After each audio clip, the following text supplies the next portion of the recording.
गरिबाने साथ दिली आणि शमशेरबाईला 3 लाख घातले मी. अभिनंदन हो. धन्यवाद धन्यवाद धन्यवाद विजय झाला भाऊ. भाऊचा विजय झाला.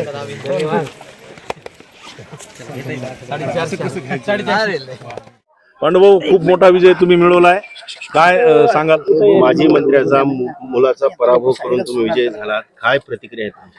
माझं एवढं म्हणणं आहे, या जनतेच्या मायबाप जनतेने मला एवढा विश्वास दाखविला की माझ्या समोर जे उमेदवार होते, मी एक सर्वसामान्य कुटुंबातला होतो, पण मला जनतेचा आशीर्वाद होता आणि मी जे काम केले 5 वर्षे, मी सातत्याने सांगत होतो बाबा, जे मी गावामध्ये चेहरा मोहरा बदललाय ते मी या सर्कल मध्ये घेऊन जाणार आहे. त्याच्यामुळे मी सगळ्यांना सांगत होतो बाबा, माझा विजय निश्चित आहे.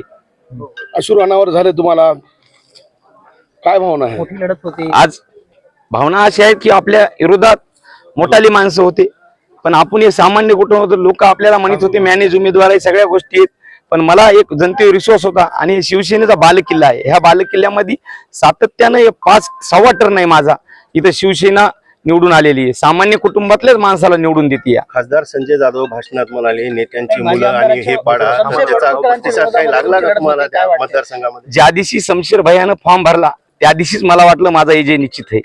कारण कशामुळं, तर जे मत डिवाइड होणार होते ते डिवाइड होणार नाहीत भैया असल्यामुळं.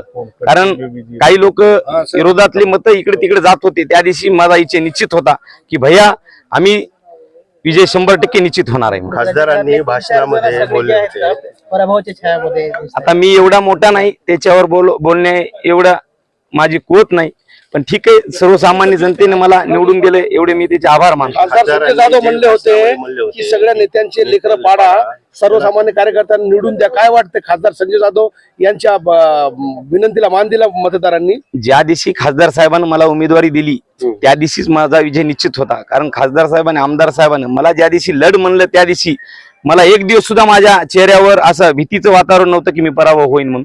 कारण मला माहित आहे माझ्या मागे एवढा मोठा जिल्ह्याचा बॉस आहे, ज्यानं महापालिका आणली, जिल्ह्यामध्ये धुमाकूळ करून टाकला, तिथं शिंगणापूरमध्ये मशाल पेटविणार एवढी मला 100% खात्री होती. कोणाला क्रेडिट देतं आजच्या विजयाचं? हे विजयाचं माझ्या मतदारसंघातल्या सर्व मायबाप जनतेला आणि माझ्यावर जे प्रेम करतात, माझ्या सगळं मित्र परिवाराला आणि परभणी जिल्ह्याचे खासदार साहेब यांच्या जीवावर आणि आमदार साहेब यांच्या जीवावर मी निवडणूक लढविली. कारण माझ्यासारख्या सामान्य कुटुंबात लढवायचं म्हणलं, मला भीती वाटली नाही कोणाच्या विरोधात लढायला म्हणून. मी कोण समोर आहे याचा विचार केला नाही, मी सामान्य जनतेसमोर गेलो आणि जनतेने मला भरघोस मतांनी निवडून दिलं.